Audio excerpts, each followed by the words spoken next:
Confusion dans un premier temps alors que les manifestants pro-palestiniens digèrent la nouvelle.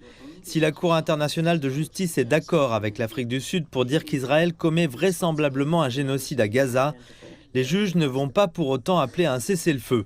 Au lieu de cela, la plus haute juridiction du monde a imposé différentes mesures préliminaires à Israël pendant que les juges examinent l'affaire dans son ensemble.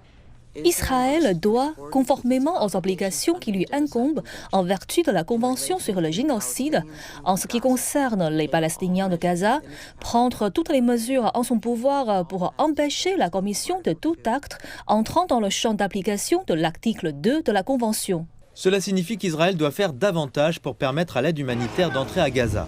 Il doit empêcher la rhétorique génocidaire et punir ceux qui s'y sont déjà adonnés, empêcher la destruction de toute preuve potentielle de génocide et rendre compte à la CIJ de toutes les mesures prises. Ces mesures visent à prévenir ce que les procureurs sud-africains ont qualifié de préjudice supplémentaire grave et irréparable portant atteinte aux droits du peuple palestinien en vertu de la Convention sur le génocide.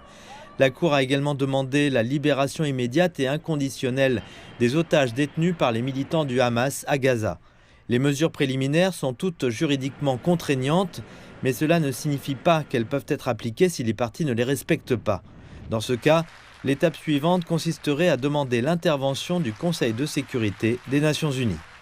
Mais en attendant, l'affaire va se poursuivre ici, à la CIJ, potentiellement pendant des années, le temps que la Cour analyse les preuves. Les juges estiment qu'elle a clairement indiqué à Israël les limites à ne pas franchir dans la conduite de ces opérations militaires.